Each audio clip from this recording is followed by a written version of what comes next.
About 20 minutes to get us all good. All right, good afternoon, everybody. We're just going to give everybody another minute or two just to hop on to the webinar.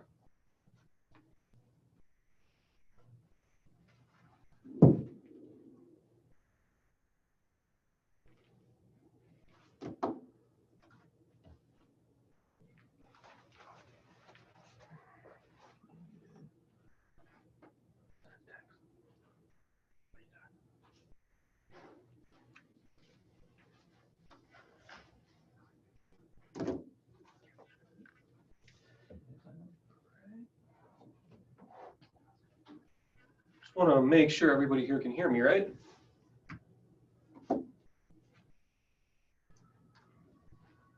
We're all good. We're all clear, Sam. I say we give this, let's kick this webinar off. All right, everybody. All right, everybody, welcome to the webinar today about the Matrice 300 series. It's Sam over here at Drone Nerds, and I'm really excited to talk about this drone, show you guys what's involved here, show you some of the features that we have as well. I also am going to introduce Desiree, our marketing director. She's going to be helping me out and fielding some questions as well. Hi, everybody. Welcome. Any questions that you guys have, make sure you click that Q&A button at the bottom of our screen. We're going to answer questions throughout the presentation, but please know that we will stop at each section and answer questions. But don't stop. And then if you guys have a little bit more detailed technical questions, we will have a little bit more information on our follow-up webinar that'll be taking place next week. That's right. And we're also going to be sending out a video after this webinar for everybody to see us actually using this drone out in the field. We went over and we filmed a bridge that we have here locally and a power station as well. So just to kind of show some of the features and what the cameras themselves can do and also what the drone is capable of. So let's go ahead and jump right into it. Here's kind of an agenda layout of what we're going to be doing and what we're going to be talking about today. We're going to be doing the unboxing shortly, and I'm going to be going over the drone itself, the battery system, the battery charging system, the cameras that are available. I'm also going to show you guys the application itself when it's set up. We're going to go over some of the case studies. We're going to talk about the mobile SDK system itself. And then we're going to have that time at the end where we're going to have some questions and answers. So let's go ahead and let's dive right in.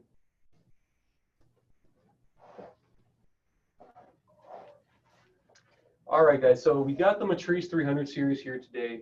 And something I really love already, just fresh out of the cardboard box, is the carrying case that it comes in. Now, it's a lot more robust. It's a lot stiffer. I really like the wheel setup that we have here. It's not some, like those little office wheels that we have on chairs. They're really good, really strong, very rugged. When I had this case out in the field when we were filming, we actually went through like a little cul-de-sac, which was, all dirt, grass, rocks, things like that. And the case held up phenomenally and did a great job. So it is a good case. Manufacturers like GPC and other companies will be coming out with aftermarket cases that are water resistant. So we'd always recommend going with something like that. But just out of the box, getting the drone just like this, it's really a good case. So popping it open here, and I really like the fact that it's not those twist locking systems anymore. We have the Matrice 300 series itself. Now, the drone itself goes in here upside down. You do have a slot right here for both of the legs. And here you also have a little baggy area where you're going to have the propeller systems themselves. Now, this does have a cutout. You're able to fit about 4 batteries in here right away. The drone itself can carry 2 in here, and you do have additional slots as well. Now, a big feature that this comes with is being able to do a dual remote setup. And we have the new smart controller, the Enterprise Edition, here on the left-hand side. And here on the right-hand side, we have another cutout for them. Let me just kind of give you guys a little bit of a better look here. So like I said, we have the actual smart controller cutout right here. Here you actually have one of the smart remotes available. And here you have the secondary remote controller that you can put in here. So it actually breaks down, and it's a pretty robust case for what it is. All right, let me get this guy out of here.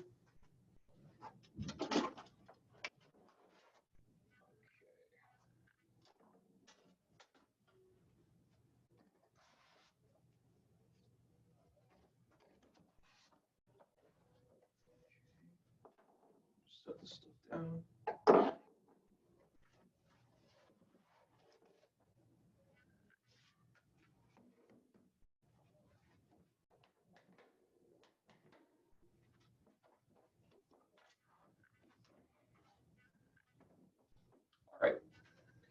So with the Matrice 300 series, what I really like about it is the way that the legs go in now.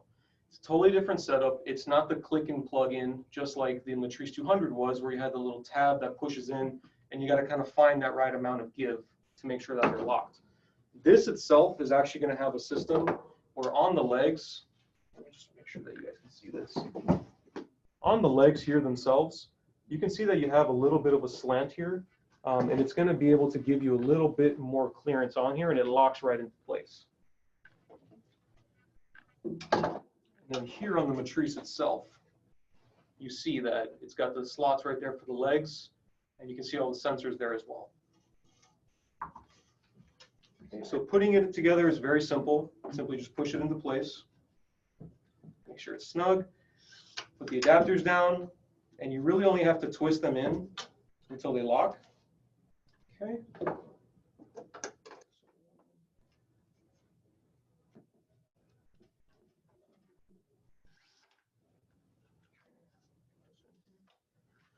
And you want to be very gentle when you're locking these legs into place. You want to be careful. Remember, this is carbon fiber. You don't want to over torque it. You don't want to over tighten it. You want to just do a nice little click until you start feeling it where it's tight. You see that these are aligned, and then you're able to go ahead and set the rest of the drone up. Now, when you're unfolding the arms, it's a little tricky because we do have the RTK and the regular antennas on the arms themselves. So you just want to be careful as you're opening them up.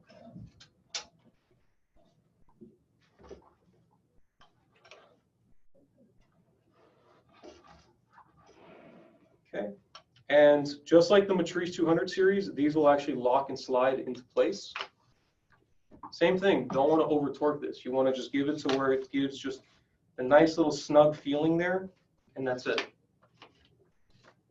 And hey, Sam, we have a good question coming in regarding the legs since we're still there. Roberto is asking, do you know if there's going to be a possibility to actually utilize longer legs for a bigger payload in the future?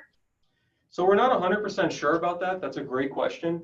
I'm sure adapters will come out for this, and I'm sure other payload systems, especially with the mobile SDK and the third-party SDK system that's coming with this Matrice 300, as more products come out and are being developed, I'm sure they're going to think of coming up with new adapters, coming up with razors for the legs, extenders, things like that.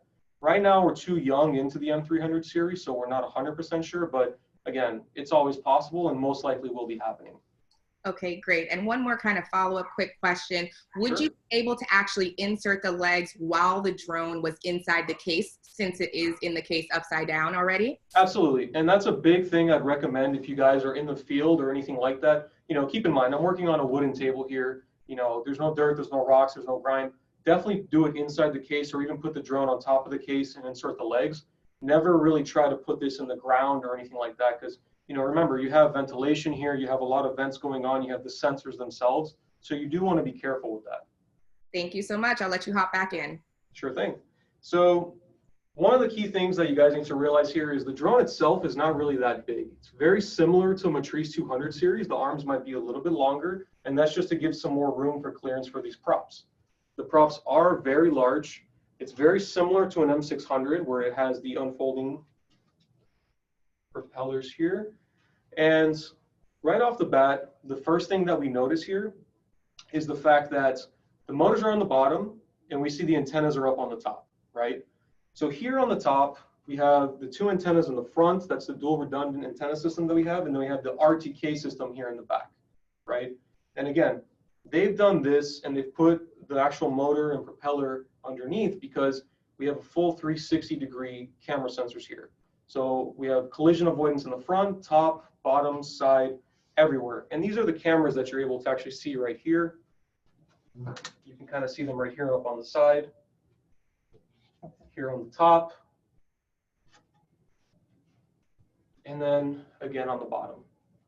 Now, something important you might notice here is this is a single gimbal system right now.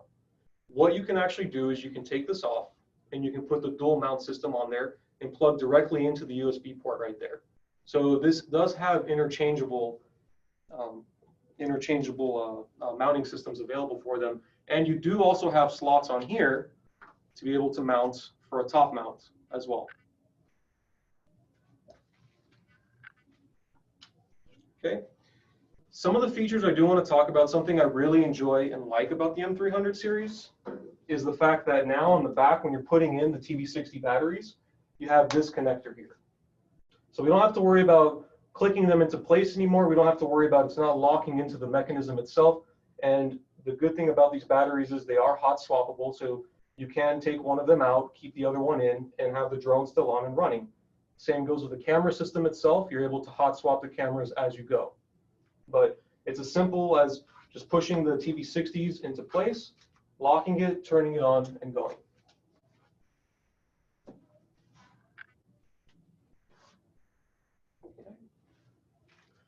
All right, guys, and one of the key features here is that this Matrice 300 series, it's rated to go for about a 55-minute flight time. Now, keep in mind, 55 minutes, that's perfect condition, that's no payload here, not really a very realistic scenario of what you're going to get, right? With the H20 series on here, they're saying you're going to get 36 to 43 minutes. We've had this drone for a little bit. I've got a couple hours of flight time in with this thing already. And I'd say that the 40-minute to 44-minute flight time is very realistic. The TV60s do give you a very long amount of flight time on here, and it's a very easy drone to maneuver, and it's very simple to use. You know, something I like about it is they've kind of kept it mainstream, where they've streamlined the process of you can fly a Spark, you can fly a Mavic, you can fly the Matrice 300 series. And it actually flies a little bit better, in my opinion, than the 200 series, and it maneuvers very well. All right. So next we're going to go into the additional accessories that you get with it. We're going to talk about the case itself. And let's review some of the capabilities that we have here. Sorry about that, Des. So the charging station. Now I've got this slide up here on here for you guys to be able to get an idea of what it's going to be, right? So you're able to actually fit up to 8 batteries in here at once. You're able to charge 2 at a time. Keep in mind, if you're using 110 input charger system, you know, charging the batteries from 20 to 90% takes about 60 minutes. And if you're going to be doing a 110 volts, charging from 20 to 90% is going to take about 70 minutes. So keep that in mind. Again, the TB60 batteries, they are not small. They're very large batteries.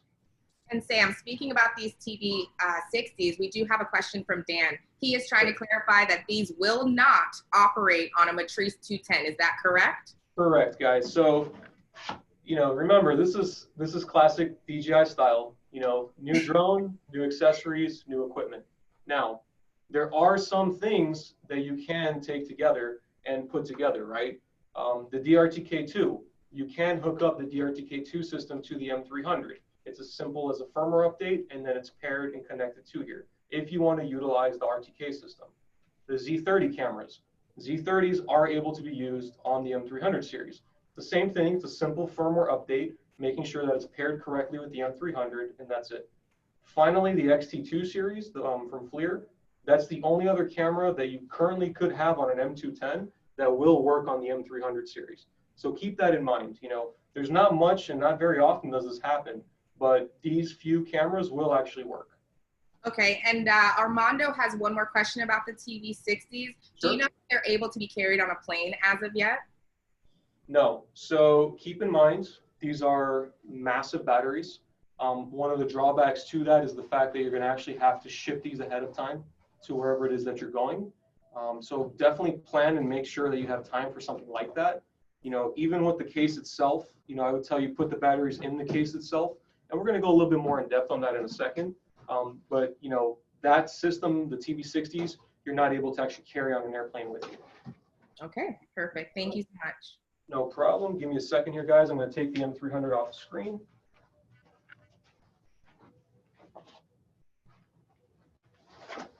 All right, and we're back. So this is the new charging station. Now, as you can see here, and just to keep in mind, this is a stopper.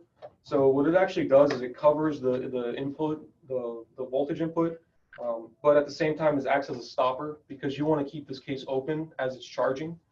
But just to give you guys a better view, and sorry there, I got some grass from when we took this out in the field.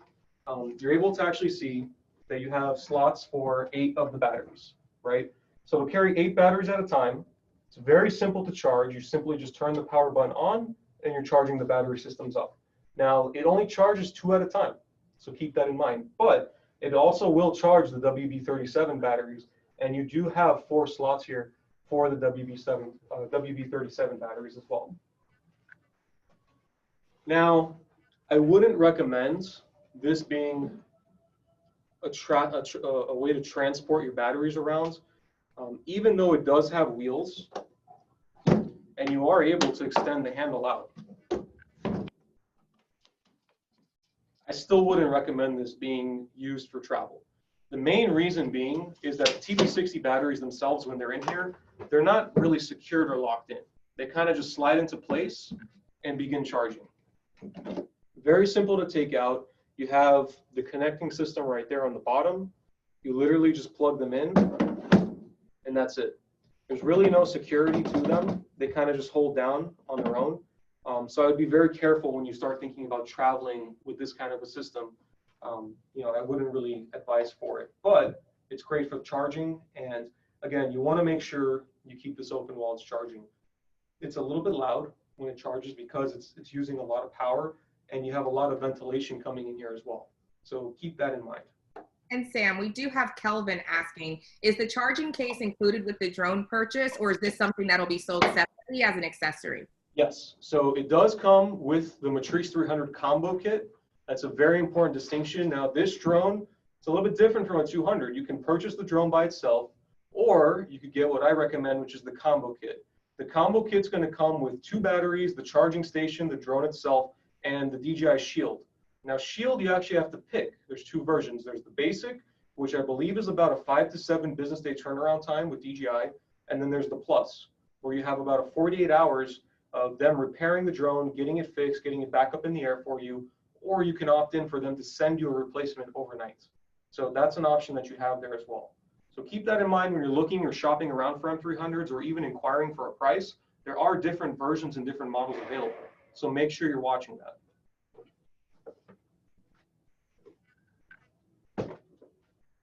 All right, Des, are there any other questions on this charging system or the battery? So right now we're all good.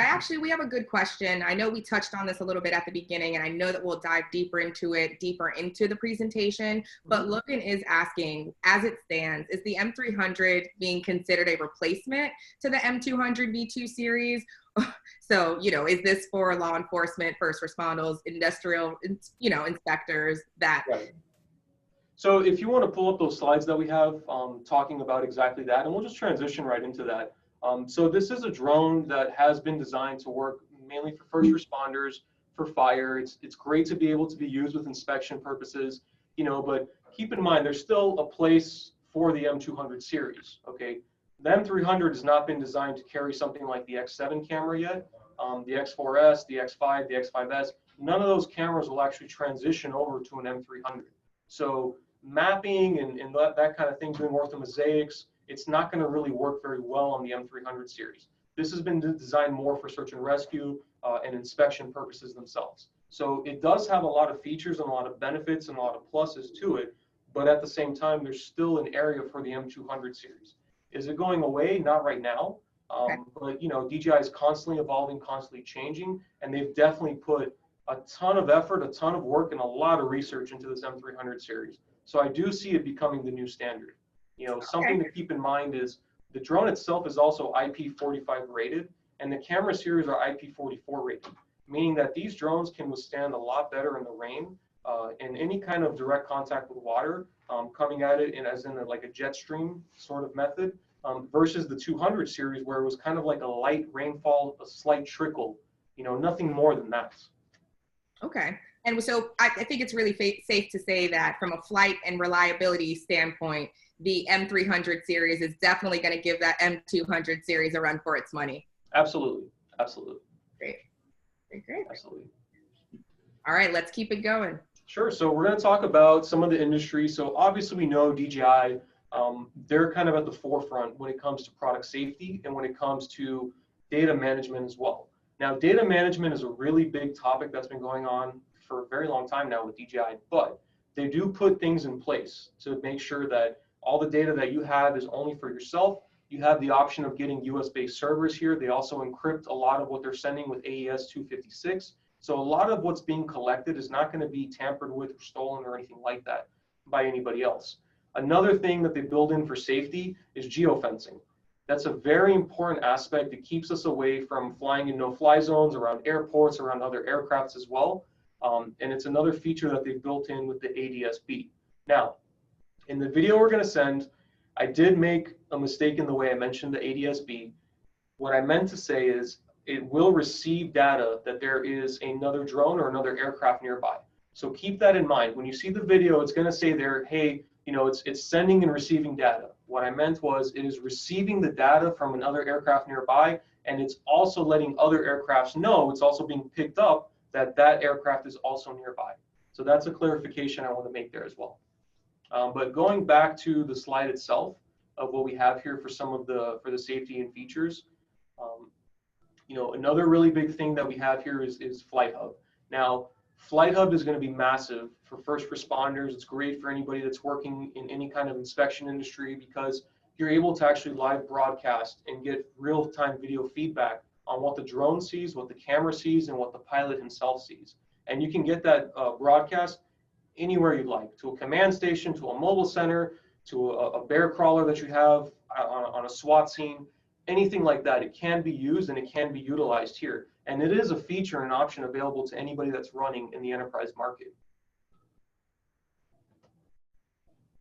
And we did touch a little bit about the obstacle sensing. Again, keep in mind it's a full 360 obstacle avoidance built in around it. And you're going to actually see that in the application itself. Now, the charging station, we did put up a couple more of the specs on there as well as the batteries. You know, just keep in mind, again, there's the charging times for the 220 and the 110. You know, majority of people are going to be using the 110. Again, I recommend if you're going to be doing this in the field, doing inspections, keep a 60 to 70 minute mark in your head, right? So you're getting 45 minutes of flight time, 60 minutes to recharge. You definitely want to have another set of batteries, but you might want to have a couple extra pairs just to maintain the health of those batteries themselves. So you're not constantly using them, getting them very hot, throwing them into charge, and really killing the cells themselves in the battery. All right, are there any questions or anything like that so far? We're still doing good. Yeah, no, we're still going strong. We do have a clarification. Do the batteries all charge simultaneously with the charger? No, so 2 at a time.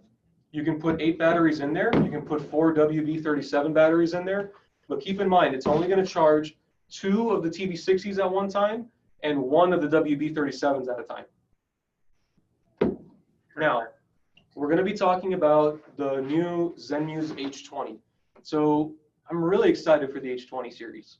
I really like it. I've had, like I said earlier, a lot of time flying this drone now. I've had this in my hands for a while, and I really enjoy what the H20 can do. Now you have 2 versions. There's the 20 and the 20 T. The 20 is the camera that's just going to come with the zoom. It's going to come with an RGB, and it's also going to come with the rangefinder as well.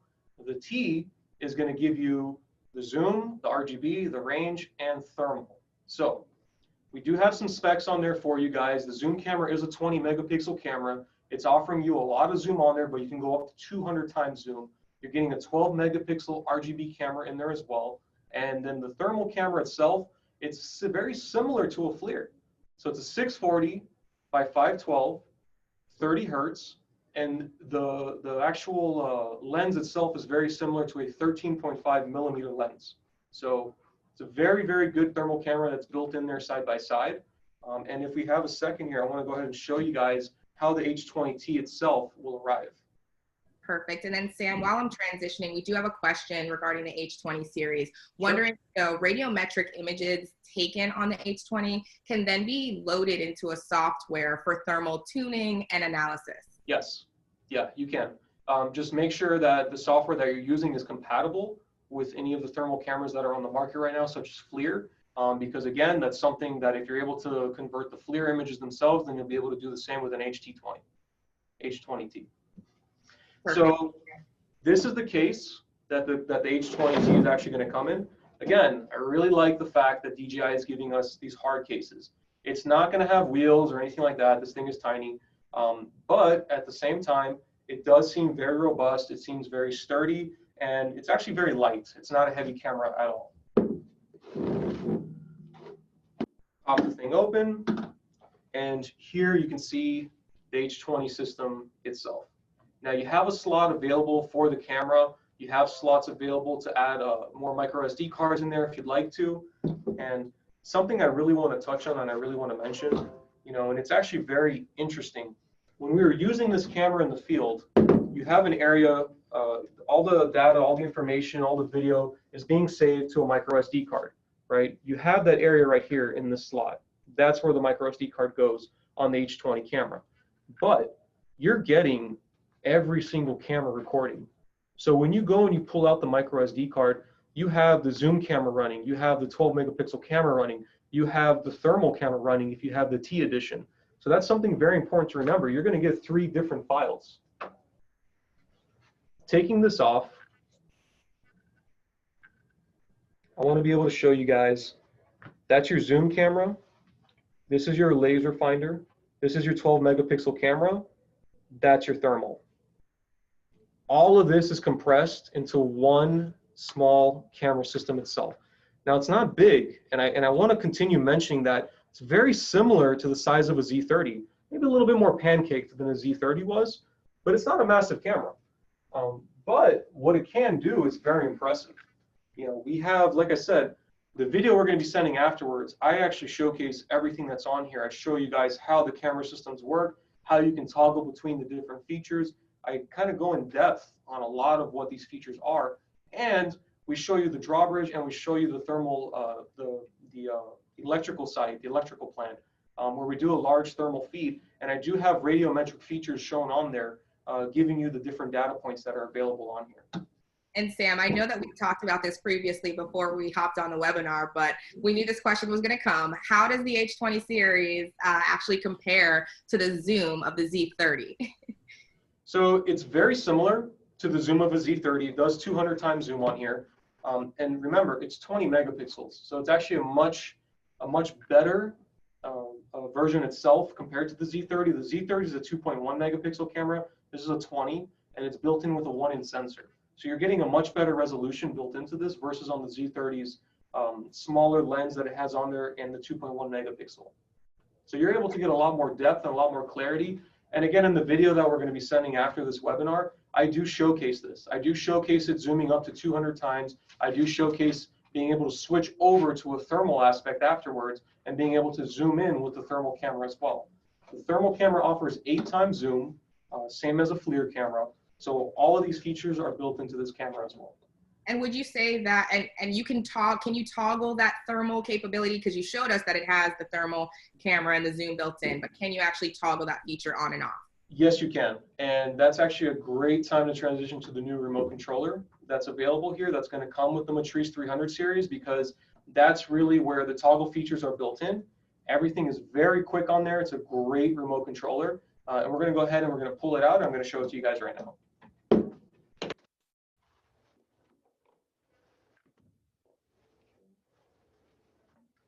And then just while you're preparing that, I'll ask a couple more questions that have just trickled in. Daniel's asking if the thermal camera on the H20 T is the same as the XT2. I know that you touched on it, but just to elaborate.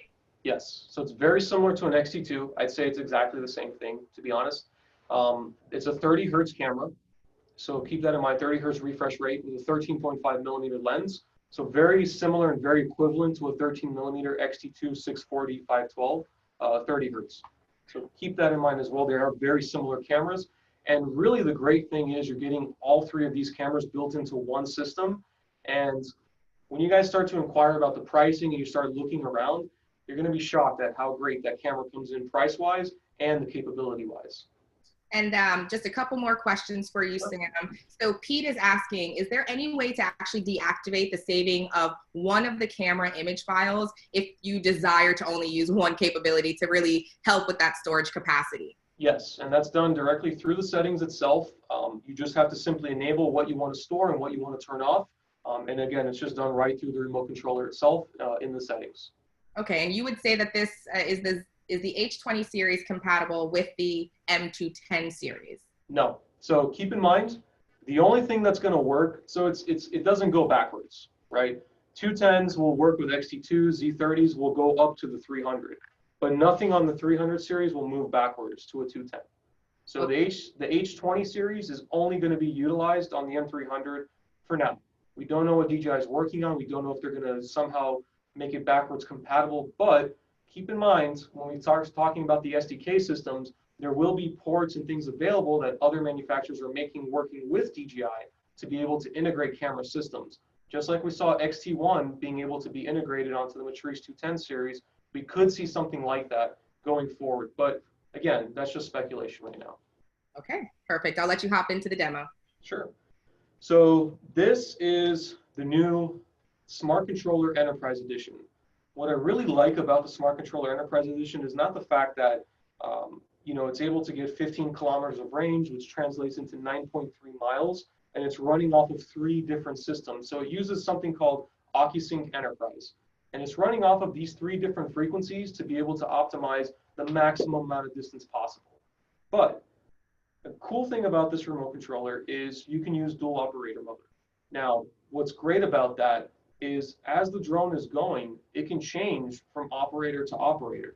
So as you're flying and as you're doing inspections, the distance itself, nobody's really getting a 9-mile visual, right? You have great eyesight if you are. But something to keep in mind is as you're going down and doing these inspections, the signal strength itself is very important. The fact that it's able to get 9.3 miles means that you can work in high frequency areas and not necessarily have to worry about interference, right? There's a lot of systems and a lot of redundancies built into the M300 to prevent those kind of issues. So that's another very cool thing I like about this. Plus, there's trainer mode and there's operator mode. Now, a really important thing is when you get a new person, you get a new recruit, I talk to police departments all the time about this, right? You have a new 107 pilot, he wants to learn how to fly the M210 or the M300, and the chief is worried about one thing. Their $30,000, $40,000 investment going into the ground because the pilot did something wrong. Now with this, you actually have trainer mode and operator mode. Trainer mode, the person who's learning has full control of the drone. They can fly, they can use the cameras, they can do everything that they want to do with it. But the second they get into a sticky situation or something they're not comfortable with, the operator can overpower what the trainer is doing and take control of the drone itself and be able to get it back into a safe area. Now, this also comes into being able to do inspections, being able to do search and rescue. You're able to cover a much larger area when you're working with the smart controller, especially the Enterprise series. Now, a big question I've been asked by a lot of different people, will the original smart controller work with the M300? No. This is the Enterprise edition. This one was made specifically for the M300 series. So if you currently have a Mavic 2 Dual with a smart controller or any of these drones with a smart controller, it will not work on the 300 series right now. One of the key features I want to notice here too, and what I want to talk about, you have about 4.5 hours of battery life on this. So you get 2.5 with this battery pack that's here on the bottom. And right here on the back, you actually have a slot, show it right here, for the WB730 remote controller. I'm sorry, WB37 battery pack. And it's just the same as an M210. It's just the same as a Ascendance remote controller. You simply plug the battery into the back, it locks into place, and now you just have additional power. When you're ready to take it out, simply click on the unlock button and you're done. And Sam, another question about the controller. Sure. Are we able to actually put a SIM card into the controller? Yeah, so we're going to actually go a little bit more in depth on that on our next training webinar that we're going to have on this system. There are a lot of key features here that I'm really not touching on. And even though it's a lot of information and it's a lot of data, there is a lot of things here that we haven't even talked about that's going to be covered in the next one. And there's actual storage of the SD card and the storage of the system itself and how it works, I do want to cover in the next one. Perfect. Thank you so much. No problem. And again, as you guys have any questions as I'm going, I talk a little quickly. If you have any questions, anything like that, please don't hesitate to put them into the questions. Desiree will monitor them. If we start seeing a lot of the same ones, we'll just ask one question and hopefully it covers everybody's answer for you. And Sam, since you guys got to fly this, how do you feel the clarity of the output video was from the smart controller? So you get 1080p video being sent directly back to you. It's very high quality. Now, something I really like, and you're going to see it in the video that we're sending after the webinar, is the fact that we flew around 2 o'clock in the afternoon here in Florida, which is the hottest time, the sunniest time, and it's just, we were flying right next to the water. So there's a lot of reflection, a lot of light wash happening around us. And we had zero issues with visibility, zero issues with clarity. You know, I'm standing in the sun with this thing pounding directly on it.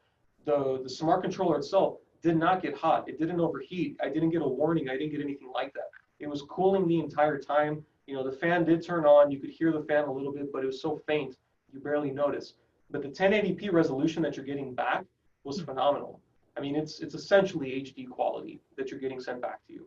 And would you say it's as bright as the Crystal Sky Ultra? Yes. We're out there in that nice Florida sun. Yes, I would say that it's just as bright as the Crystal Sky monitors. I wouldn't say it's as bright as the Ultra Bright. That series has been designed specifically for that, but it is a very bright screen. So here we have, again, the remote controller. Something that's really nice about it is the fact that it is a 5.5-inch screen. You know, we don't know if DJI will be making a larger one in the future or not, but it is a very good system and it works extremely well. In fact, I'm going to go ahead and just turn it on here.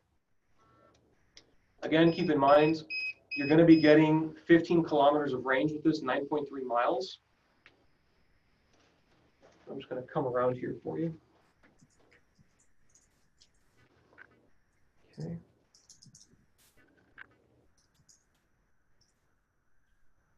See here. And since we're looking nice and close to, is this an SDI or an HDMI output? HDMI. Perfect. That one was for you, Jeff. And ironically, right there says HDMI. Perfect. And it's one of the outputs that you have here available, up right here on the top.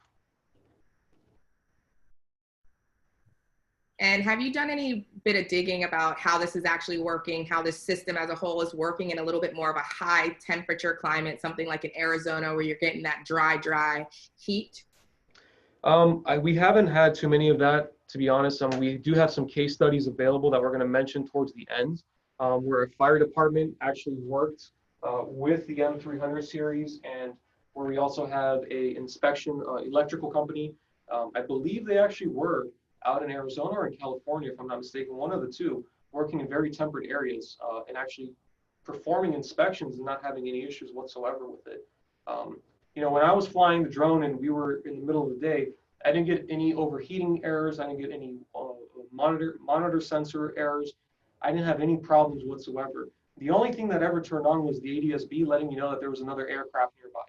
Aside from that, there's been zero errors, zero issues or anything like that. And I'd say we probably have about 6 to 8 hours of flight time now on the M300 series itself. Now, you're going to have the same features as you did on the standard smart remote. You do have GPS mode, you have sport mode, you do have all those features available here. As you're going into the application itself, you are able to unlock no-fly zones in here, and I really do like that feature. But one of the most important settings that came on the smart controller, and I think it's going to be huge, is if you ever have an error. Are you guys able to see this? Move back just a hair. Let's see if it can focus in. And we're getting a little whitewashed, but. Okay. Well, there's something on here. It's called the UAV Health Management System. And what I really like about it is the fact that it tells you everything with the drone, right? When you get an error code, you turn the drone on, you're having an issue, it says cannot fly. You're sitting there wondering, well, why can't this drone take off now, right? Everything is unlocked, everything's up to date. What's the problem? You jump into the UAV Health Management System here, and it gives you 6 different things to look at. You're going to look at propulsion, avionics, vision positioning system, the battery life itself, the cell health of the batteries themselves, the remote controller, and the image transmission. And then you can also go in and you can manage flight logs on here. You can manage the logs of anything that's going on. You can upload error logs directly to DJI on here. So if you are having an issue with one of your systems, you have it logged and you can just send it right to DJI and they can find a resolution for you. So I really like the fact that that's now built into this remote controller, and it's a great system that's included with it. And when I was in the flight pad, when I was outside flying and really going with it, I was waiting for my unlock code to go through, which is something that you simply unload here, unlock it, turn it on, and you're done. and it kept telling me cannot fly, cannot fly, cannot fly. Well, going into the health system, I was able to see that on the avionics, it said I was not allowed to fly in that area. So until I actually put my unlock code in, it wouldn't do anything with the drone. So it's just a great way to actually see, like in real time, what the issue is with the drone system itself. And Sam, we have a couple of questions revolving around the controller. So is the controller able to download third-party apps like Drone Deploy, Pix4D, anything like that? So I'm not 100% sure yet on that, and I want to say that that's actually going to be covered going in more in depth with the other trainings that we're going to be having, where we're also going to be having DJI featured there with us. So that's definitely a question that I would table for now and bring back up at that time.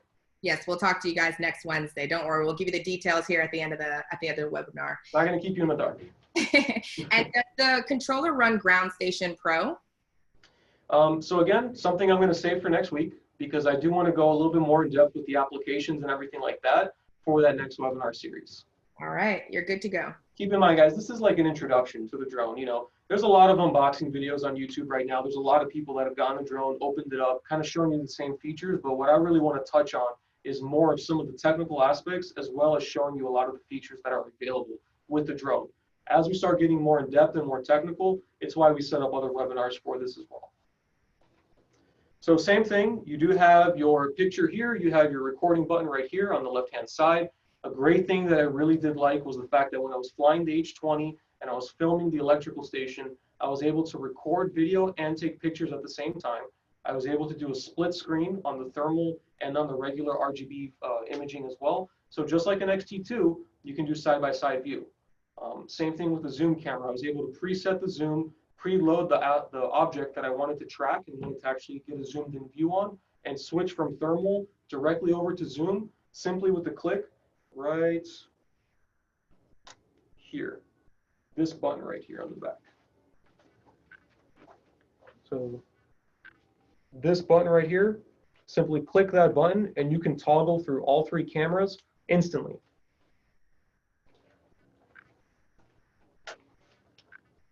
Okay. Let's turn this off real quick. And that actually is a great transition right into the redundant systems. Yes. Yeah. So Des, if you want to pull that slide up for us real quick.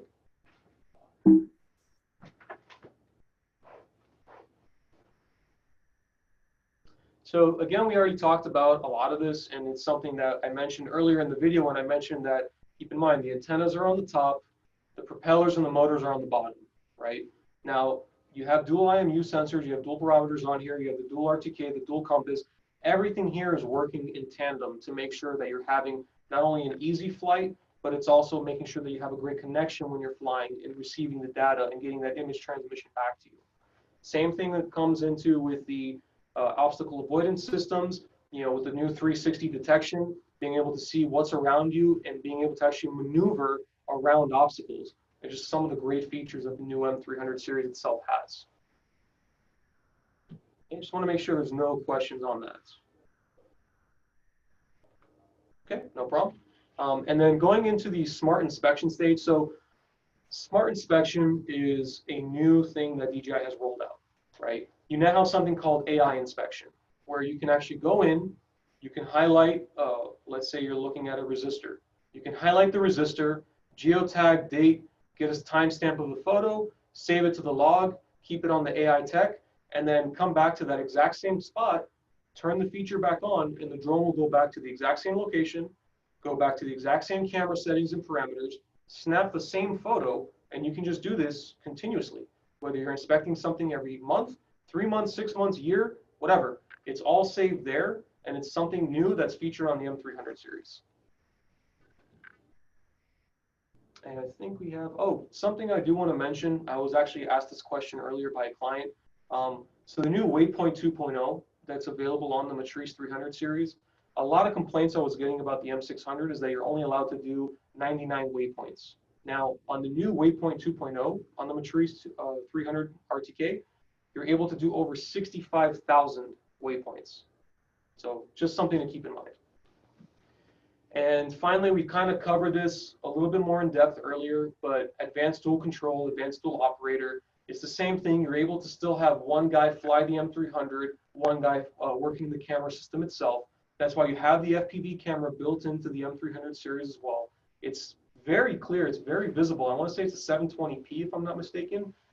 But it was a very clear and very visible camera. In fact, when I had the H20 hooked up, I wasn't sure which one was which until I actually toggled through the camera systems and was able to see that the H20 is on a little picture-in-picture right-hand box on the side, noting that it is the H20 T itself. So it does differentiate between what's visible and what's not. And now, just a quick question. Sorry, Sam. Marcy is actually asking, can you pre-program a route for the drone to follow before actually launching it? Yes. So that's the same as the pilot app can do now. You have the manual flight and you have automated flight. So you can pre-plan routes and pre-plan flights. That has stayed the same. Keep in mind, the pilot app itself has not necessarily changed for the 300 RTK. It's very similar to the 210, but you do just get a couple more features and a lot better options available, designed specifically for what the drone is meant to do. So yes, you still can pre-plan missions, pre-plan routes, and do it through the automated flight setting. Perfect. And from an audio recording capability with the 300 RTK, can you shed a little bit of light on that? That we're actually going to talk about in the next webinar. Perfect. Okay. All right, so here, looking at the actual advanced dual control slide that we had there, we did talk about having a trainer and an operator mode. We saw that there. We saw the applications. We did mention a lot of what you can do with the new Waypoint series. So I kind of want to go now into the mobile SDK system itself. Oh, sorry about that. Let's actually go back. So let's go back to the case studies that we have. All right, so somebody was asking me earlier about fire, right, and heat and how the drone itself can actually withstand in high heat, high temperatures, everything like that. So here we have a case study for the Foshan wildfire system itself. They were actually in a wildfire that they had to have constant control of, and they worked specifically with DJI to make sure that the enterprise drones that they used were able to actually be effective for them. I personally have clients that use these, a lot of fire departments, a lot of police departments that have used them to position, get the drones in the air, be able to position around the fire, around the scene, even if it's just an investigation with a lot of the local police departments that we worked with, to be able to really determine where to put a fire truck, where to put men, where to put water, where to send more officers to go in. So it's very, very essential to use these and integrate these systems into your platforms. They speed up the work that's currently being done. They help with manpower. They cut back on time. They're able to do inspections at a lot faster rate. So that's something that the Foshan Fire Department was able to implement in real time. And then if you want to go to the next slide.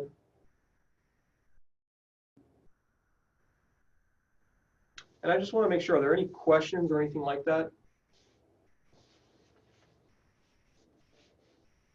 No? Okay. The next one is actually the Valmont inspection system.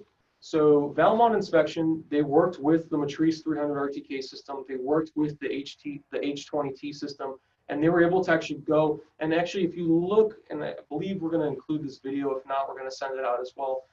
DJI has a video of Valmont doing the actual inspection where they're testing the AI technology that's built into the M300 series. So they were one of the first ones to actually get hands-on with the M300 series, be able to actually use them and implement them in their systems and in their actual training that they've done. And we'll make sure to link to that case study video as well in our follow-up email. So kind of transitioning over to the mobile SDK system, which is a slide that we'll leave available up for you. I talked about this a little bit earlier, and it's something that's very similar to what we've all come to know as Skyport, right? So the Skyport systems, you're able to integrate MicaSense cameras, you're able to integrate a lot of different cameras that are available on the market. Well, the SDK system is also built into the M300 series. So there's going to be a lot of new apps, a lot of new cameras, a lot of new setups. Something very big that's going to be coming is called the export. DJI does talk about the export. They've sent out some data about the export, but you're going to be able to integrate other camera series and plug directly into the M300 series itself. The export would only act as its own gimbal with kind of like a miniature Ronin MX and attach right onto the Matrice 300 series.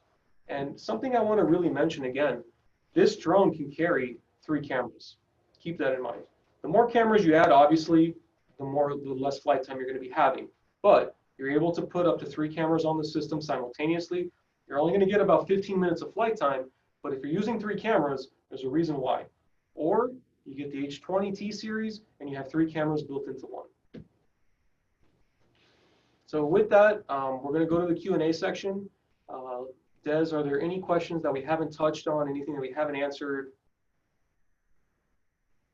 Let me just scroll through. Sorry, you guys have been definitely keeping me busy here. I've been trying to answer some questions on one-off. So let me scroll all the way back to the top since we're going to dedicate a couple of minutes to Sure. it.